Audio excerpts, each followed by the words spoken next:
Boa noite, meus irmãos. Saúdo a igreja com a graça e a paz do nosso Senhor e Salvador Jesus Cristo. Amém.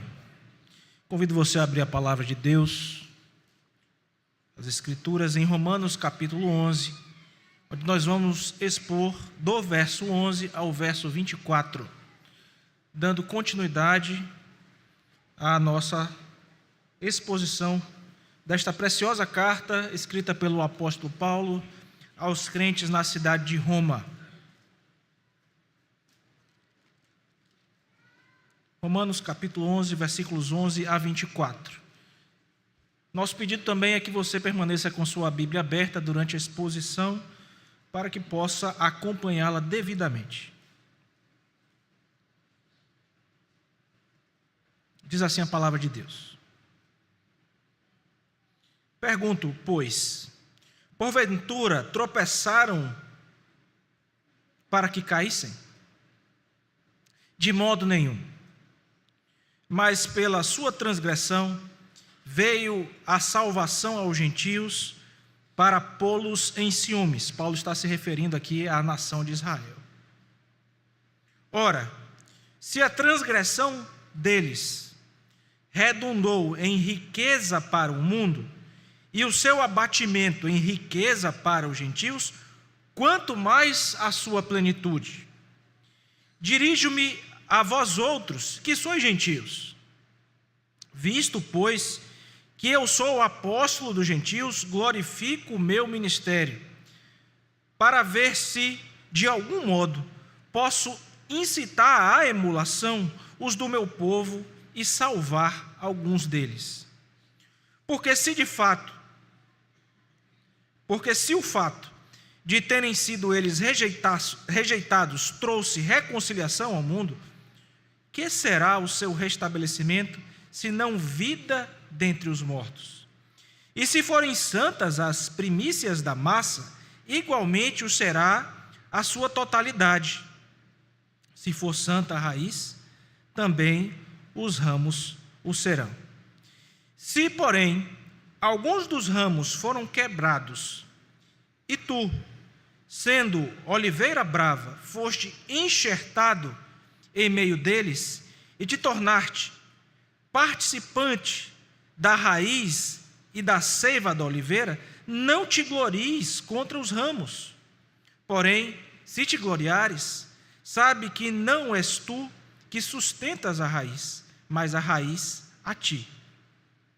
Dirás, pois, alguns ramos foram quebrados para que eu fosse enxertado. Bem, pela sua incredulidade foram quebrados. Tu, porém, mediante a fé, estás firme. Não te ensorbebeças, mas teme, porque se Deus não poupou os ramos naturais, também não te poupará. Considerai, pois, a bondade e a severidade de Deus. Para com os que caíram, severidade, mas para contigo a bondade de Deus, se nela permaneceres. Doutra sorte, também tu serás cortado. Eles também, se não permanecerem na incredulidade, serão enxertados, pois Deus é poderoso para os enxertar de novo. Pois se foste cortado daqui por natureza, era oliveira brava e, contra a natureza, enxertado em boa oliveira, quanto mais não serão enxertados na sua própria oliveira aqueles que são os ramos naturais. Amém. Vamos orar, irmãos, pedindo que Deus fale ao nosso coração. Senhor nosso Deus, nós acabamos de ler a Tua palavra, Senhor.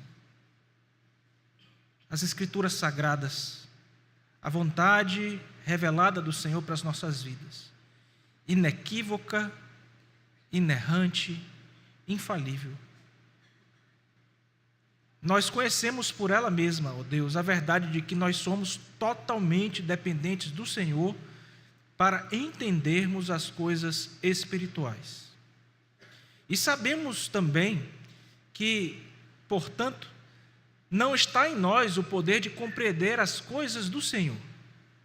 mas descansamos no fato, ó Deus, de que o Senhor nos enviou o Teu Espírito, o mesmo Espírito que inspirou os autores sagrados, e no caso particular da carta em que lemos o Teu servo, o apóstolo Paulo, há também de nesta noite iluminar os nossos corações, para que possamos, ó Deus, compreender as maravilhas da Tua lei, as maravilhas da Tua palavra, que é lâmpada para os nossos pés, luz para o nosso caminho e alimento para a nossa alma.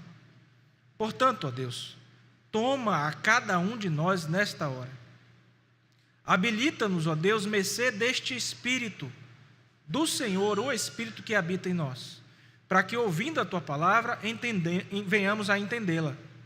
Entendendo-a, venhamos a guardar no coração, e guardando-a no coração, venhamos a praticá-la para a glória do nome do Senhor. Portanto, faze-nos esquecer das coisas que estão lá fora, das lutas, dos problemas que nos são próprios, e ajuda-nos, ó Deus, a termos os olhos fitos agora no Senhor, na Vox Dei, na voz do Senhor, que é a proclamação autorizada da Tua palavra. Faz isso, ó Deus, com cada um de nós. É a oração que nós fazemos, no nome santo e precioso do nosso Senhor e Salvador Jesus Cristo. Amém. Meus queridos irmãos, o capítulo 11 da carta escrita pelo apóstolo Paulo aos Romanos é uma espécie de clímax da exposição que o chamado apóstolo aos gentios está fazendo a respeito do plano redentor de Deus, tanto para judeus quanto para gentios. Ao tratar neste capítulo 11 a respeito de um tema que já nos foi introduzido no domingo passado, por ocasião da exposição do nosso irmão, o reverendo Alex, a respeito da incredulidade de Israel e da salvação pela graça, Paulo aborda uma questão vital, uma questão muito importante, a saber, será que Deus rejeitou a Israel? Será que Deus rejeitou ao seu povo amado, ao seu povo escolhido, aquele mesmo povo a quem Deus se referiu tantas e tantas vezes pelos profetas, dizendo: eu amo meu povo, eu ensinei Efraim a andar, como é a referência que o próprio Deus faz ao seu povo, como um filho amado, quando levanta o profeta Oséias, por exemplo. Mas a resposta enfática do Senhor, através da sua palavra, por pena do apóstolo Paulo, é: de modo nenhum. E nós vamos ver, irmãos, que no contexto dessa carta, no capítulo que ora lemos, nós somos apresentados à ideia de que Deus toma para si, faz perseverar, Ele preserva um remanescente fiel em Israel. E, ao mesmo tempo em que Ele preserva alguns do Israel étnico, Ele também alcança os gentios com as suas bênçãos e com a sua salvação, demonstrando duas coisas: tanto a sua soberania como a fidelidade às suas promessas. Ora, irmãos, a rejeição de Israel não seria final e muito menos definitiva. O que nós vemos nesse texto, portanto, é que Deus, em sua graça, usa até mesmo o tropeço do seu povo, as suas falhas, os seus equívocos, para cumprir os seus propósitos, os seus planos redentores. Assim, o nosso Deus preserva um remanescente fiel, ao passo que também, irmãos, inclui os gentios na sua aliança, mostrando que sua graça é suficiente para todos os que creem e cumprindo aquilo que Ele prometera por meio da sua palavra a Abraão, dizendo que nele seriam benditas todas as famílias da terra. Isso implicando, obviamente, tanto a judeus como a gentios. Quando nos aproximamos desse texto, pode ser que ele pareça um texto longe de nós, escrito há tanto tempo atrás, destinado a uma igreja que está também afastada temporalmente. Mas não, irmãos, ao olharmos para esse texto, nós precisamos entender aqui aquilo que os nossos irmãos que estudam a pregação vão chamar de foco da condição decaída. Portanto, é aquilo que os nossos irmãos receptores dessa carta estavam enfrentando, lidando, os problemas e pecados que haveriam de ser tratados pela pena do apóstolo e que também hoje são problemas nossos, são lutas que nós enfrentamos, dificuldades que nós vivemos. E esses problemas, irmãos, infelizmente, eram próprios à nação de Israel, eram próprios à igreja neotestamentária, receptora desta carta, e é próprio também do nosso tempo, a saber, a apostasia, a saber, a incredulidade, ou até mesmo, irmãos, a falsa compreensão da fragilidade da igreja, uma aparente fragilidade que a igreja demonstra. Alguns podem até pensar, em meio à apostasia, a uma aparente fragilidade da igreja, pelo menos da igreja militante, e também a incredulidade que se vê nos que são chamados evangélicos no nosso país, por exemplo, quem sabe até no nosso meio, que Deus não está no controle, que Ele perdeu as rédeas, que algo fugiu dos seus propósitos, dos seus planos. E, irmãos, esse texto vai deixar muito claro que isso é impossível de acontecer, nós bem sabemos disso. O nosso Deus está soberanamente conduzindo todas as coisas. Deus está no controle, Deus está em seu trono reinando. E, irmãos, essa é uma certeza que nós devemos ter, porque nosso Deus está levando a termo os seus planos de redenção para o seu povo. A mesma graça que preservou Israel é a graça que nos sustenta hoje. Mesmíssima. E é essa graça que nos chama a confiarmos em Deus e a vivermos como suas testemunhas. Então, irmãos, dessa forma, na exposição de hoje, nós gostaríamos de compartilhar com os irmãos, a seguinte proposição ou ideia. Nesta proposição nós temos resumido todo o sermão. Se você guardá-la, e a ideia é que ela seja realmente curta e memorável, para que você guarde e leve para casa e medite nessa verdade. Deus preserva um remanescente fiel pela sua graça. Deus preserva um remanescente fiel pela sua graça. Portanto, confie no seu plano redentor. Versículos 11 a 15. Você pode olhar para a sua Bíblia e perceber aí a porção. Deus preserva um remanescente pela sua graça, portanto, confie no seu plano redentor. Versículos 11 a 15 e, além disso, irmãos, viva como testemunha fiel. Versículos 16 a 24. Então, os dois aspectos aí do desenvolvimento dessa ideia. Deus preserva um remanescente pela sua graça. Confie no seu plano redentor e viva como testemunha fiel. Nós pretendemos, irmãos, nestes dois momentos, explicar o texto bíblico, ilustrar brevemente e, por fim, trazer aplicações. Em assim sendo, vamos para a primeira parte. Deus preserva um remanescente pela graça. Portanto, confie em seu plano redentor. Versículos 11 a 15, que passamos a ler novamente, nos dizem assim. Pergunto, pois, porventura tropeçaram para que caíssem? De modo nenhum. Mas pela sua transgressão veio a salvação aos gentios, para pô-los em ciúmes. Ora, se a transgressão deles redundou em riqueza para o mundo, e seu abatimento em riqueza para os gentios, quanto mais a sua plenitude. Dirijo-me a vós outros que sois gentios. Visto, pois, que eu sou apóstolo dos gentios, glorifico o meu ministério, para ver se, de algum modo, posso incitar à emulação os do meu povo e salvar alguns deles. Porque, se o fato de terem sido eles rejeitados trouxe reconciliação ao mundo, que será o seu restabelecimento, se não vida dentre os mortos? Meus irmãos, explicando esta primeira parte que mostra que Deus preserva um remanescente fiel e, portanto, devemos confiar em seu plano redentor. O versículo 11, primeiro versículo lido, nos mostra aqui claramente, olhe para a sua Bíblia, por favor, que Paulo inicia com uma pergunta retórica. Pergunto, pois, porventura tropeçaram para que caíssem? Lembre-se que Paulo está usando aqui um recurso chamado diatribe, que ele imagina um judeu que haveria de questionar tudo aquilo que ele estava afirmando. Então o judeu estaria dizendo o seguinte: então nós tropeçamos apenas para cair, Deus nos abandonou. Deus abandonou a nação de Israel. E Paulo vai, irmãos, dá uma resposta aqui muito enfática. Ele está esclarecendo um ponto crucial. O tropeço de Israel, ou seja, a reação de Israel ao Messias prometido, a Jesus, não foi para a sua destruição definitiva.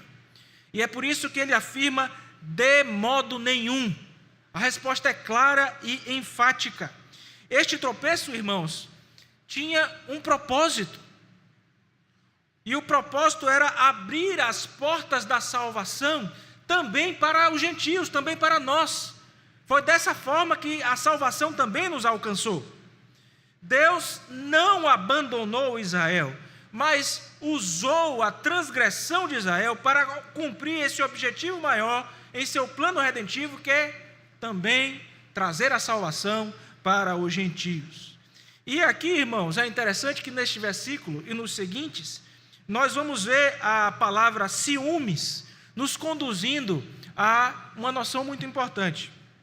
A ideia da utilização dessa palavra, olhe para a sua Bíblia, por favor, é mostrar que Deus tem uma estratégia, que é provocar a Israel. E provocar em que sentido?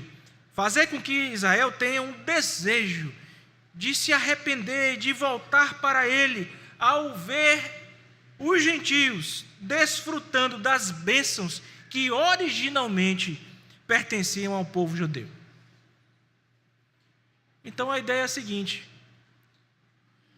quem sabe eles, olhando o que eu tenho feito com os gentios, não se arrependam e voltem dos seus maus caminhos, convertam-se das suas transgressões.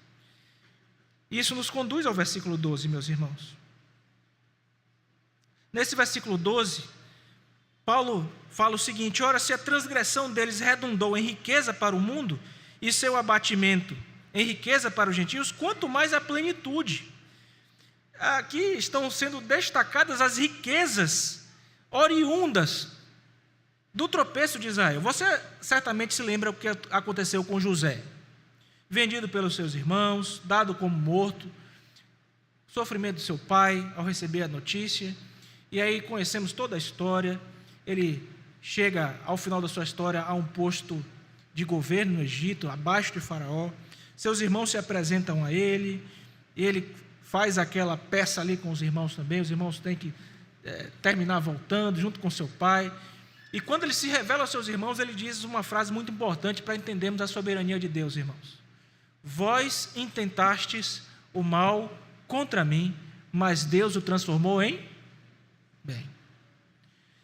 Irmãos, mesmo as coisas ruins que acontecem, os tropeços, as lutas do povo de Deus, são encaminhadas de tal forma que todas as coisas cooperam para o bem daqueles que amam a Deus, daqueles que são chamados segundo o seu propósito. Deus, no seu governo soberano, orquestra tudo de forma a, em última instância,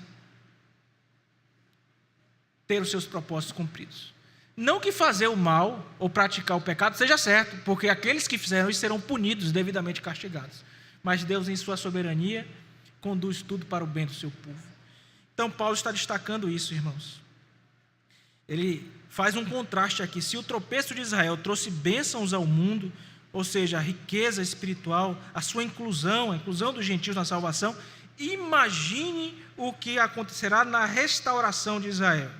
E essa expressão aqui, riqueza para o mundo, irmãos, refere-se a todas as bênçãos espirituais em Cristo, que agora estão disponíveis a pessoas de todos os povos, línguas, raças e nações. Ora, a plenitude de Israel aqui está referindo-se, portanto, irmãos, ao Israel espiritual, algo que Paulo já vinha sendo trabalhado nessa carta. O verdadeiro Israel de Deus não é o Israel segundo a carne, mas é aquele segundo a promessa. Você há de recordar da exposição feita pelo reverendo Alex em Romanos capítulo 9, quando, antes dos gêmeos haverem nascido, Deus diz que amou a um e aborreceu a outro, para que o propósito de Deus, segundo a eleição, ficasse manifesto. O Israel de Deus, irmãos, é um Israel espiritual. E, portanto, a plenitude de Israel é o fato de que Deus vai salvar gentios, mas haverá de salvar também pessoas do Israel étnico. Ele vai salvar, portanto, pessoas de todas as nações. Israel espiritual, o corpo de Cristo, a igreja é esta plenitude de Israel, incluindo judeus, incluindo gentios, não em um evento escatológico final, onde haverá uma conversão em massa de Israel, como propõem os nossos estudiosos aí da linha chamada dispensacionalistas, que é uma das correntes escatológicas, mas sim na igreja isso é cumprido, a plenitude de Israel, é a riqueza da bênção de Deus sendo expandida, a obra de Cristo e o cumprimento de todas as promessas feitas a Israel na igreja do Senhor. Olhe por favor para o versículo 13, e aí então você vai entender que Paulo vai começar a tratar aqui, e ele já havia feito isso no início do capítulo 11, mostrando que Deus não abandonou completamente Israel, dando o seu próprio exemplo. Daqui a pouco nós vamos resgatar isso. Mas aqui ele fala mais uma vez a respeito do seu ministério. Versículo 13. Dirijo-me a vós outros que sois gentios, visto pois que eu sou apóstolo dos gentios, glorifico o meu ministério. Paulo não está aqui, irmãos, trazendo glória para si mesmo. Ao glorificar o seu ministério, ele não está se exaltando, mas ressaltando a importância do seu chamado como plano divino para alcançar os gentios, sendo ele um judeu. Olha que coisa maravilhosa. E sendo ele, portanto, judeu, cumprimento da promessa de que o próprio Deus também não abandonou os judeus. Ele é o exemplo vivo disso. Então, irmãos, seu ministério entre os gentios tem um propósito: provocar Israel ao ciúme, levando ao arrependimento e à restauração. Olhe para o versículo 14, por favor. Qual é o desejo de Paulo? Ele já tinha expresso isso no capítulo 9. Volte aí, por favor, a sua Bíblia para o capítulo 9. E ao ler o início do capítulo 9, você vai encontrar lá todo o sofrimento de Paulo ao observar o que estava acontecendo na nação de Israel. Ele diz assim: digo a verdade em Cristo, não minto, testemunhando comigo no Espírito a minha própria consciência. Tenho grande tristeza e incessante dor no coração. Versículo 3. Porque eu mesmo desejaria ser anátema, separado de Cristo, por amor dos meus irmãos. Quem são esses irmãos? Ele está dizendo aqui agora: meus compatriotas, segundo a carne. Está falando de Israel. Olha o que ele diz depois. São israelitas. Pertence-lhes a adoção e também a glória, as alianças, a legislação, o culto e as promessas. Deles são os patriarcas, e também deles descende o Cristo segundo a carne, o qual é sobre todos Deus bendito para todo sempre. Amém. Então, ele preferia, se ele pudesse, dar a vida dele, ser anátema, separado de Cristo, para ver a nação aos pés do Redentor. Mas ele vai dizer, nem todos os israelitas, portanto, o Israel étnico, são de fato israelitas. Acompanhe o que diz o restante do versículo 9. Mais uma vez aqui no versículo 6, irmãos, do capítulo 9, ele vai criar um judeu imaginário dizendo assim: então, Deus falhou, está errado. Olha o que ele diz no versículo 6. A palavra de Deus falhou por causa das promessas de Deus. E olha o que ele diz aqui. E não pensemos que a palavra de Deus haja falhado, porque nem todos de Israel são de fato israelitas. Nem por serem descendentes de Abraão, são todos filhos, mas em Isaque será chamada a sua descendência. Isto é, estes filhos de Deus não são propriamente os da carne, a questão étnica, mas devem ser considerados como descendentes os filhos da promessa, o Israel espiritual, a igreja, irmãos. Porque a palavra da promessa é essa: por esse tempo virei e Sara terá um filho, e não ela somente, mas também Rebeca, ao conceber de um só, Isaque, nosso pai. E ainda não eram os gêmeos nascidos, nem tinham praticado o bem ou o mal, para que o propósito de Deus quanto à eleição prevalecesse, não por obras, mas por aquele que chama, fora dito: o mais velho será servo do mais moço, como está escrito: amei Jacó, porém me aborreci de Esaú. Ora, irmãos, Paulo tinha um desejo no coração. Volte para o texto, por favor, capítulo 11, versículo 14. Ele diz assim: para ver se de algum modo eu posso incitar a emulação, Emular é imitar. Eu posso, de algum modo, agir para que alguns do meu povo, segundo a carne, o Israel étnico, sejam salvos também. Paulo expressa aqui o seu coração missionário, não somente com relação aos gentios, porque ele era apóstolo dos gentios, mas também com relação ao seu povo judeus. Ele deseja que a sua obra entre os gentios desperte um santo ciúme nos judeus, motivando-os novamente a buscar a Deus. E ele reconhece, meus irmãos, que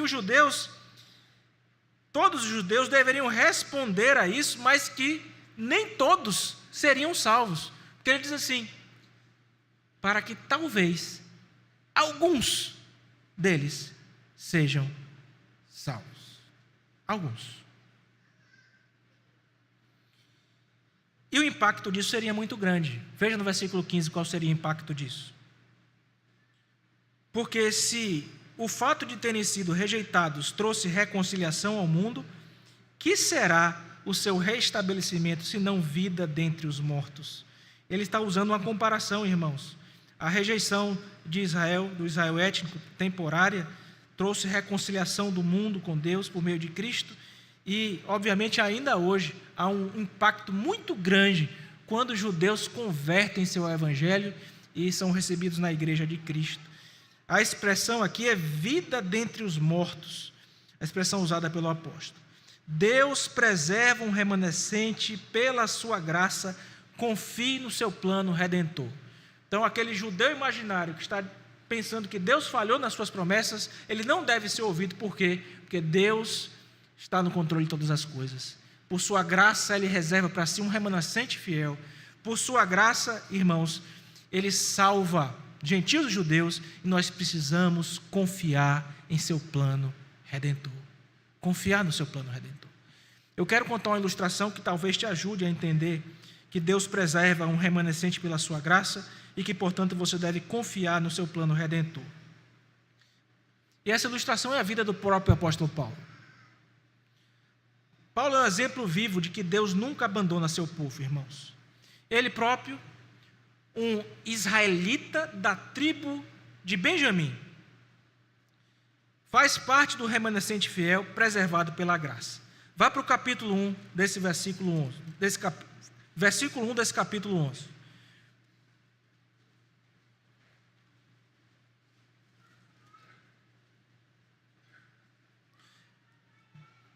Pergunto, pois, terá Deus, porventura, rejeitado o seu povo? Resposta enfática que ele deu: de modo, muito bem, nenhum. Agora olha o que é dito em seguida: porque eu também sou israelita, da descendência de Abraão, da tribo de Benjamim. Se Deus tivesse abandonado Israel, Paulo não seria salvo. Ele próprio é o exemplo. Apesar de muitos judeus terem rejeitado o Messias, Deus soberanamente escolheu preservar um grupo fiel como parte do seu plano redentor, de modo que esse tropeço de Israel serviu para trazer salvação aos gentios e assim despertar o próprio povo de Israel étnico ao arrependimento. Esta obra de preservação, irmãos, nos lembra aquela música que é cantada pelo João Alexandre. Você já deve ter ouvido, lembrar dela, do tapeceiro, né? Se você olha por um lado, o tecelão lá fazendo o tapete, você não vai entender nada, vai estar tudo esquisito, tudo parece fora do lugar, desarrumado. Você não entende realmente. Mas quando você vai para frente, você percebe que tudo aquilo que parecia bagunçado, aquelas dificuldades, aquelas lutas, estava tudo seguindo de acordo com o propósito eterno de Deus. O tecelão continua tecendo, criando um padrão perfeito, e assim é o plano do nosso Deus, irmãos. O mesmo Deus de ontem e de hoje, mesmo nos momentos em que parece que tudo está perdido, que as coisas não estão indo como deveriam, Deus está no controle, preservando o seu povo e conduzindo todas as coisas para a consumação em Cristo Jesus. E essa ilustração, portanto, deve nos encorajar a confiar no plano redentor de Deus, porque Ele nunca perde o controle. Sua graça, meus irmãos, preserva o seu povo, mesmo em tempos de apostasia. Assim como Paulo confiava no plano de Deus para a restauração de Israel e a inclusão de nós, que somos os gentios, nós somos chamados a também descansar na sua soberania e na certeza de que Ele está agindo em nós, também no governo de todas as coisas, para cumprir os seus propósitos eternos. À luz dessa verdade, irmãos, nós temos duas aplicações. Primeira delas, muito fácil de entendimento. Confie na soberania de Deus, mesmo em tempos de incerteza. Eu fico imaginando aqui os judeus recebendo, lendo essa carta de Paulo. Deve ter sido algo muito impactante para eles. Eles realmente deveriam receber aquilo questionando. Mas veja, meu irmão, assim como Deus usou o tropeço de Israel para incluir os gentios no seu plano da redenção, Ele continua agindo soberanamente hoje, mesmo em meio aos nossos aparentes fracassos e dificuldades, mesmo em meio às lutas da igreja. Quando nós enfrentamos situações que parecem caóticas ou sem solução, nós devemos lembrar que Deus está no controle, conduzindo tudo para o seu propósito e buscar nele força, refúgio e entendimento para passar por aqueles momentos. Uma pergunta muito prática para você essa noite à luz disso. Como posso confiar mais na providência de Deus, mesmo quando não entendo os acontecimentos ao meu redor? Então está tudo indo tão mal, pastor. Eu estou com dificuldade financeira, eu estou com dificuldade na saúde, relacionamento na minha casa. Meus filhos estão com problema, meu filho longe do evangelho de repente. Minha esposa tendo problemas, eu tendo problema. Como é, pastor, que eu consigo confiar na providência de Deus mesmo em meio a tudo isso? Na certeza, irmão, de que, a despeito das circunstâncias, Deus continua no controle de todas as coisas. A Bíblia nos diz que se a nossa esperança em Cristo se resume apenas a esta vida, nós somos o quê? Os mais infelizes de todos os homens. Graciosamente ainda Ele nos dá felicidade, bênçãos nessa vida, mas nós não devemos, irmãos, avaliar a Deus nem a nós mesmos por dificuldades e lutas que estamos enfrentando. Por Deus fechar uma porta, por circunstâncias que não estão de acordo com aquilo que esperávamos ou gostaríamos. Então, guarde essa aplicação no coração. Confie na soberania de Deus em tempos de incerteza. E a segunda que mencionei, irmãos, reconheça que a graça divina é quem sustenta você e é quem sustenta a igreja do Senhor. Deus preserva seu povo e Ele faz isso não é por mérito. Vou lhe perguntar, Paulo, que foi usado como exemplo aqui, ele tinha mérito? Basta você abrir em Atos capítulo 9 e ver como foi o encontro de Cristo com ele, do nosso Redentor. Ele vai falar assim para Paulo: Saulo, Saulo, por que me persegues? Ele estava perseguindo a Cristo? Sim, na medida em que ele perseguia a igreja do Senhor, tomava os irmãos de assalto, pedia cartas aos principais para fazer aquilo. Então, havia algum mérito em Paulo para ele se tornar o apóstolo dos gentios? Não, é graça, irmão. Entenda que é a graça de Deus que te sustenta, e graça é favor imerecido. Todos nós temos muito mais do que nós merecemos. Todos nós. Porque já temos aquilo que não conseguiríamos de forma alguma alcançar por nós mesmos, que é a salvação em Cristo Jesus. Será que tem algo mais importante do que isso, meus irmãos?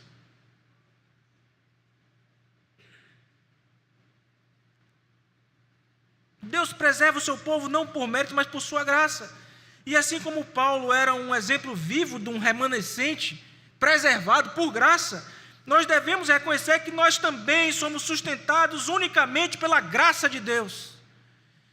Então, cuidado ao olhar para o seu irmão do lado e não se achar superior a ele, como nós vamos aprender daqui a pouco, quando os gentios, olhando agora para os judeus salvos, vão se sentir superiores.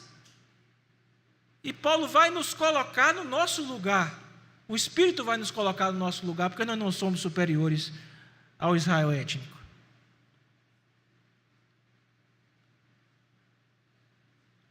E essa verdade, portanto, meu irmão, deve gerar humildade, gratidão, temor e um compromisso renovado com o nosso Deus.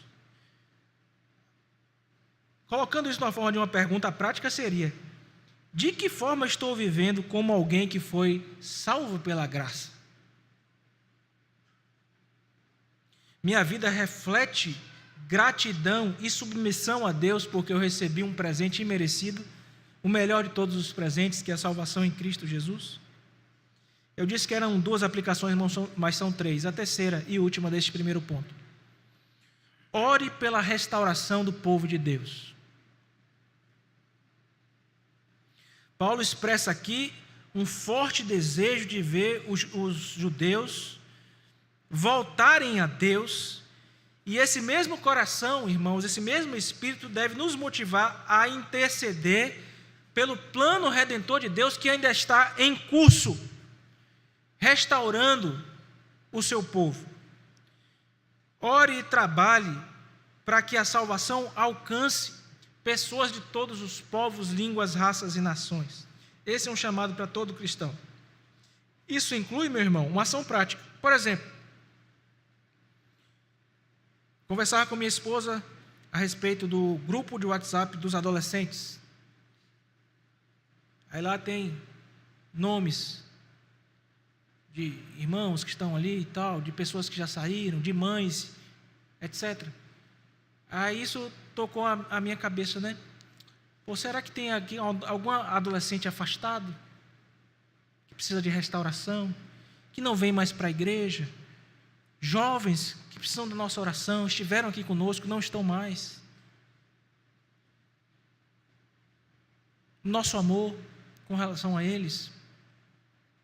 Inclua estas coisas regularmente na sua oração, pedindo que Deus restaure aqueles que estão longe, tanto judeus quanto gentios, para que reconheçam a Cristo como Salvador. Nós vimos até agora, irmãos, que Deus preserva um remanescente pela sua graça. Confie no seu plano redentor. Agora nós vamos ver, irmãos, a segunda parte do nosso texto. Deus preserva um remanescente pela sua graça. Além de confiar no seu plano redentor, você deve viver como testemunha fiel. Viver como testemunha fiel. Versículos 16 a 24, que passo a ler novamente, acompanhe na sua Bíblia, eles nos dizem o seguinte: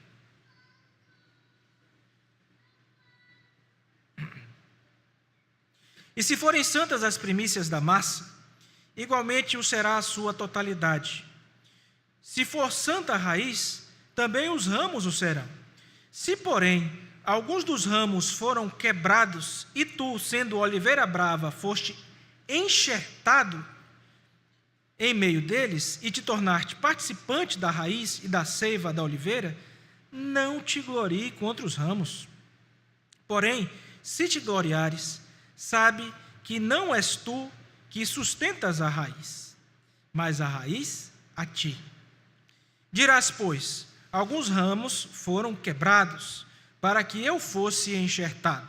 Bem, pela sua incredulidade foram quebrados. Tu, porém, mediante a fé, estás firme. Não te ensoberbeças, mas teme, porque se Deus não poupou os ramos naturais, também não te poupará. Considerai, pois, a bondade e a severidade de Deus. Para com os que caíram, severidade, mas para contigo a bondade de Deus, se nela permaneceres. Doutra sorte, também tu serás cortado. Eles também, se não permanecerem na incredulidade, serão enxertados, pois Deus é poderoso para os enxertar de novo, pois se foste cortado daqui por natureza era oliveira brava, e contra a natureza enxertado em boa oliveira, quanto mais não serão enxertados na sua própria oliveira aqueles que são os ramos naturais. Amém. Vamos mais uma vez explicar, ilustrar e aplicar. O versículo 16, irmãos, que inicia esta segunda porção, que nos ensina que devemos crer que Deus preserva um remanescente pela sua graça e, portanto, vivermos como testemunhas fiéis, nos diz o seguinte: e se forem santas as primícias da massa, igualmente o será a sua totalidade, se for santa a raiz, também os ramos o serão. O que é que Paulo está fazendo aqui em toda essa porção? Usando figuras, metáforas, duas metáforas, para ilustrar o seu plano redentor. Na primeira metáfora, ele vai falar a respeito das primícias da massa, e vai referir-se ao conceito de que uma pequena porção oferecida a Deus consagra toda a massa. Esta aqui é a noção.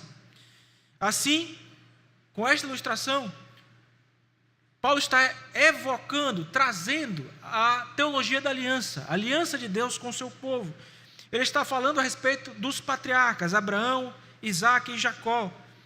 E os patriarcas consagraram o povo de Israel como nação eleita, o povo de Deus. São as primícias. A segunda figura é a figura da raiz e dos ramos. E a raiz aqui, irmãos, representa esta aliança de Deus com os patriarcas. E os ramos, o povo de Deus.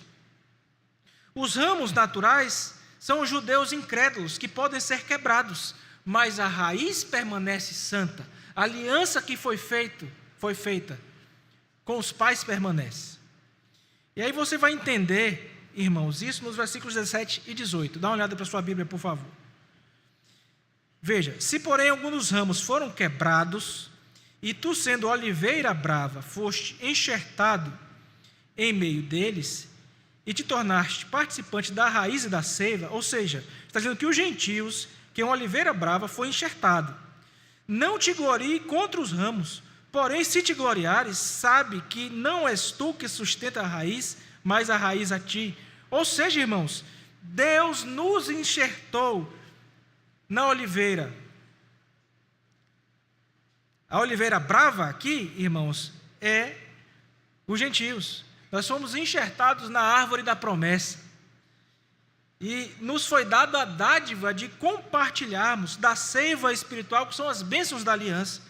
E Paulo está, portanto, aqui advertindo aos gentios, advertindo a nós, a não nos gloriarmos contra os ramos naturais, que é o Israel.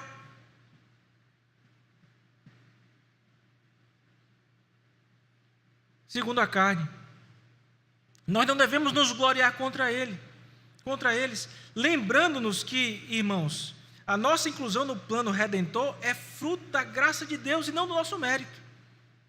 Veja como isso está em consonância com o tema principal da carta, que é a justificação pela fé, sendo que nós recebemos tanto a graça como a fé como presente de Deus. Não podemos nos gloriar. Isso ainda fica mais destacado nos versículos 19 e 20. Esses versículos vão falar da fé e do temor. Uma espécie de base aqui para a inclusão. Veja, por favor, a sua Bíblia. Dirás, pois, alguns ramos foram quebrados para que eu fosse enxertado. Bem, foi isso mesmo. Pela sua incredulidade foram quebrados. Tu, porém, mediante a fé, estás firme. Agora, olha só a exortação. Não te ensoberbeças, mas teme. Versículo 21. Porque se Deus não poupou os ramos naturais, também não te poupará. Meu irmão, você entendeu isso aqui? Você entendeu o peso desta verdade? Paulo está reforçando aqui que a incredulidade foi a razão pela qual os ramos naturais foram quebrados. Da mesma forma, a inclusão dos gentios se deu por meio da fé, e não por direito próprio.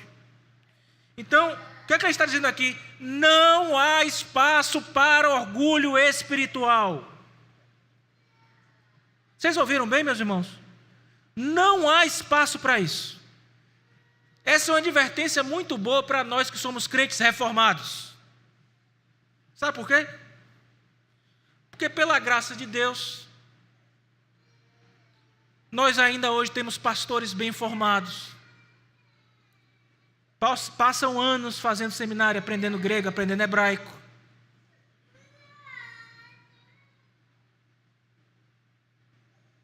Temos uma tradição bíblica, símbolos de fé, preciosíssimos. E muitas vezes nós achamos que somos superiores espiritualmente aos nossos irmãos que não têm tantas convicções teológicas como nós temos, tanta segurança teológica. E damos vazão a uma espécie de orgulho espiritual, irmãos, que não deve ter lugar no nosso meio. Paulo exorta aos gentios, aos crentes convertidos, a viverem com humildade, com temor, reconhecendo a bondade e a justiça de Deus. É Deus que graciosamente nos faz perseverar. Veja o versículo 22. Considerai, pois, a bondade e a severidade de Deus. Duas coisas. É muito fácil a gente querer ficar só com a bondade, não é verdade, irmãos? Eu quero só a bondade para mim. Agora, o que é que você está sendo chamado a considerar? É só a bondade? Não, é a bondade e a severidade. Siga na leitura do versículo. Para com os que caíram, severidade, mas para contigo a bondade de Deus. E aí tem um qualificador.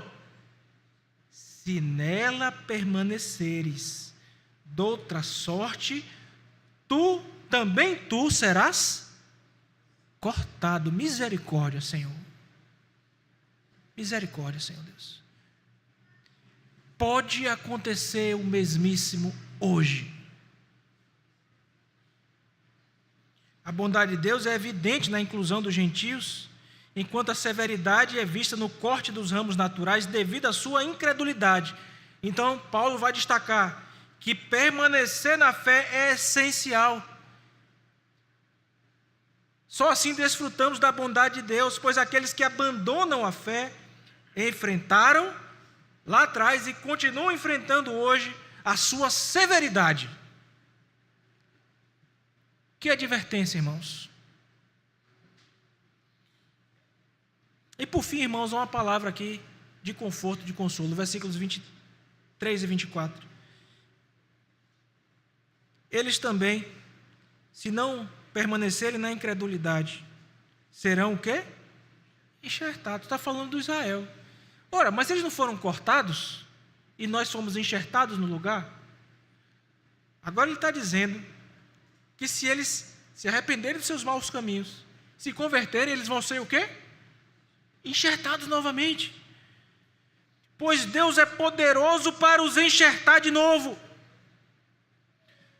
Pois se foste cortado daqui por natureza era oliveira brava e contra a natureza enxertado na boa oliveira, a árvore que nós estávamos era muito ruim, meus irmãos. Nós fomos cortados dessa oliveira brava e colocados na árvore de Deus. Se isso aconteceu conosco, olha o que ele vai falar aqui. Quanto mais não serão enxertados na sua própria oliveira aqueles que são os ramos naturais. Irmãos, Paulo reforça a esperança da restauração de muitos do Israel étnico. Se Deus foi capaz de enxertar nós que somos gentios e que não éramos naturalmente afeitos a Ele, alheios à sua aliança, Ele certamente é capaz de enxertar de volta os ramos naturais que se voltem para Ele. Eu quero contar para você uma ilustração, depois de explicar, que vai ajudar você a entender que Deus preserva um remanescente fiel pela graça. Viva, portanto, como sua testemunha fiel. Vou usar a figura da árvore, não tem melhor. Imagine essa árvore frutífera bem antiga, raízes profundas. Não sei se vocês já viram aquelas árvores, tem umas mangueiras bonitas aqui, não é? Mas tem árvore muito maior que essas mangueiras, irmãos. Não sei se vocês já viram aquelas árvores muito, mas muito grandes, com aquelas raízes que parecem, a raiz parece um tronco de árvore.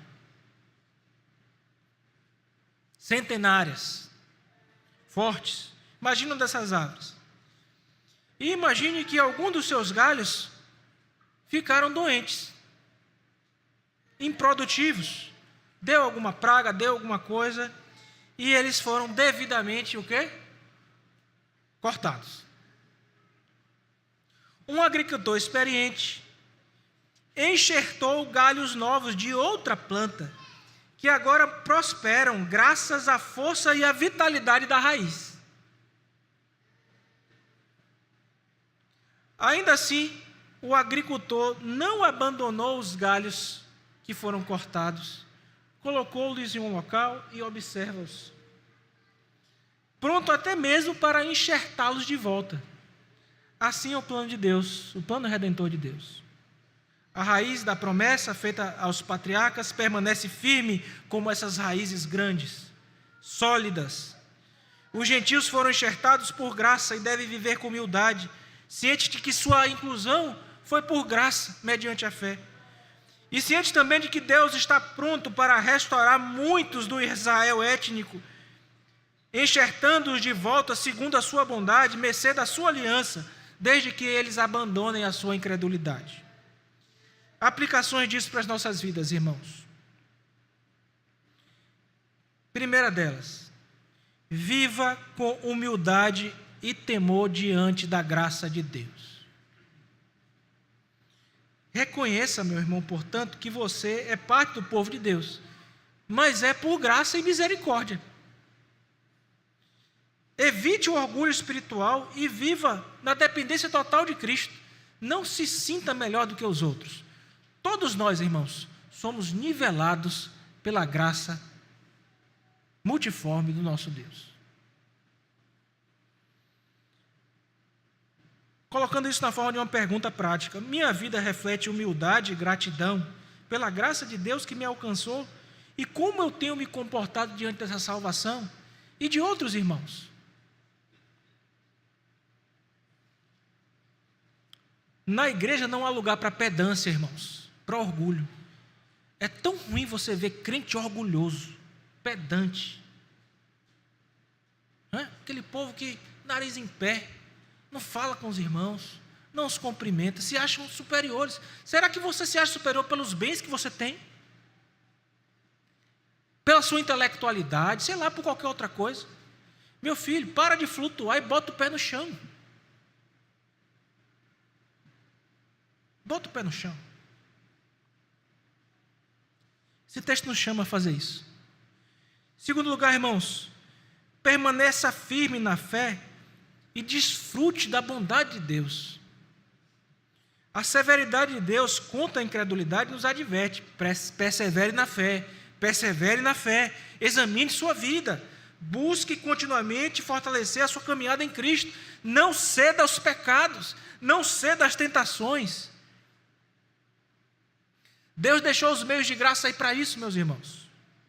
Examine sua vida e busque continuamente esse fortalecimento. Colocando isso na forma de uma pergunta para você essa noite: eu estou investindo em meu relacionamento com Deus, permanecendo fiel à sua palavra? Ou no que eu estou investindo o meu tempo? O que eu tenho feito da minha vida? E por último, irmãos, não menos importante, ore pela restauração daqueles que estão longe e que já foram contados entre o povo de Deus. Assim como Paulo esperava a restauração de Israel, orou por eles, se pudesse daria a própria vida para a salvação deles. Nós precisamos igualmente, irmãos, orar por aqueles que estão afastados de Deus, quer seja aqueles que não foram alcançados pela mensagem do Evangelho, quer seja o próprio Israel étnico, quer seja, irmãos, membros comungantes da nossa igreja que saíram daqui ou que foram disciplinados. Nós precisamos orar por essas pessoas. Não é pegar essa pessoa na sua agenda e riscar o nome e dizer não existe mais para mim, muito pelo contrário. É a partir desse momento de afastamento, de queda, que você deve orar mais, buscar mais e amar mais.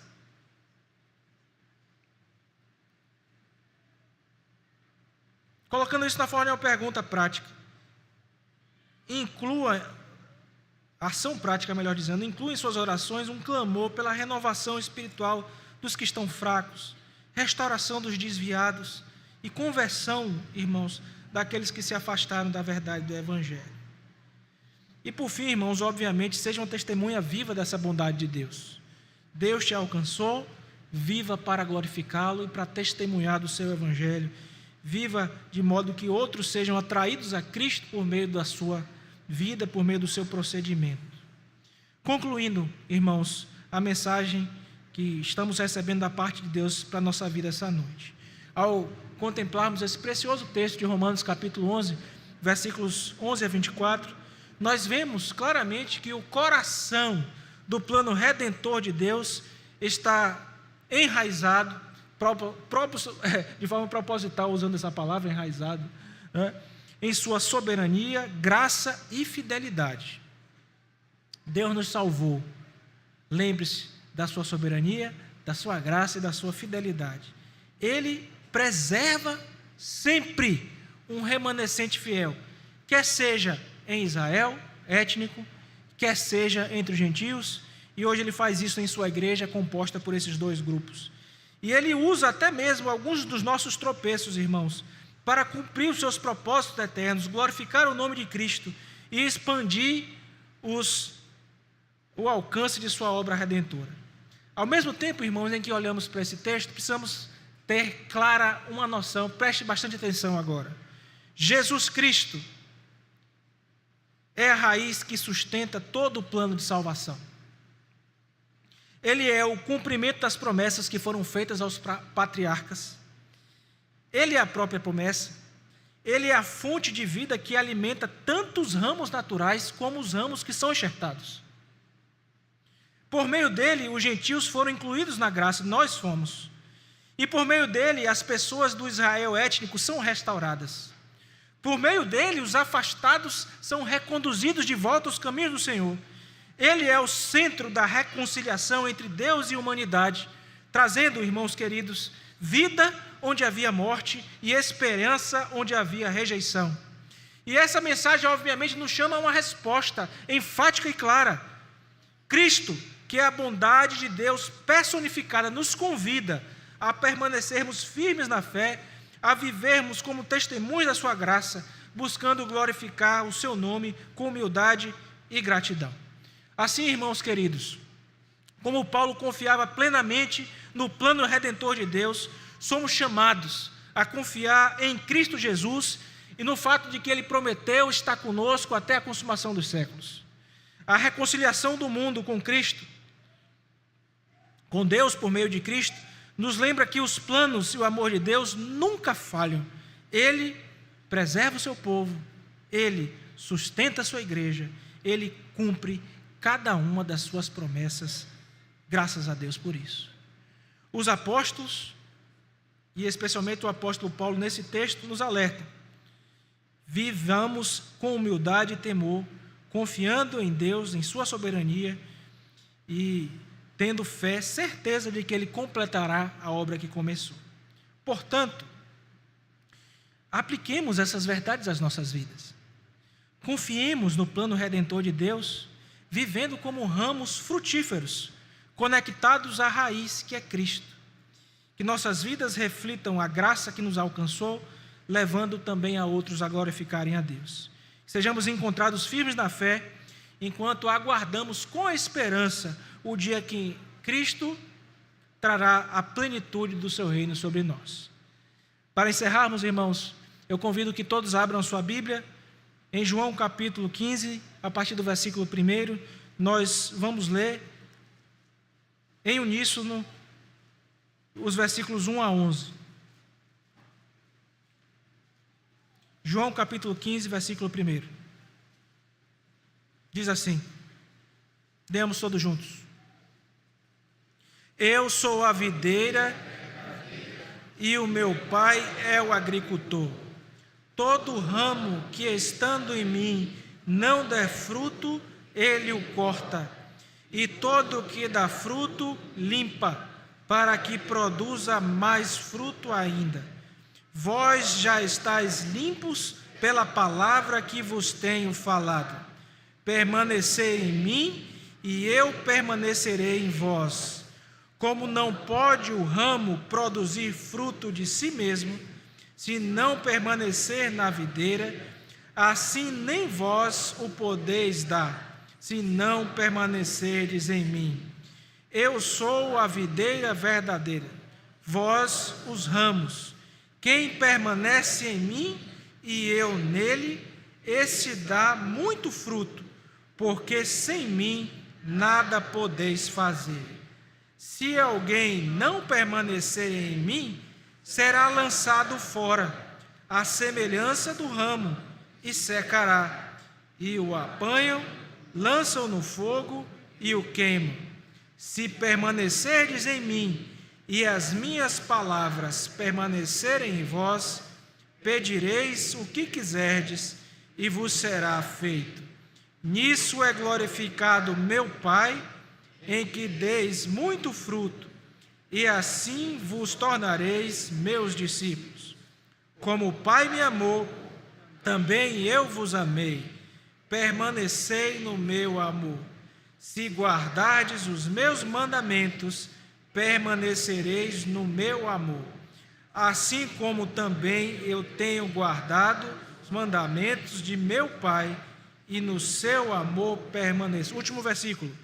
Tenho-vos dito estas coisas, para que meu gozo esteja em vós, e vosso gozo seja completo. A Ele, que é a raiz e a videira verdadeira, seja toda a glória, hoje e para todo sempre. Amém.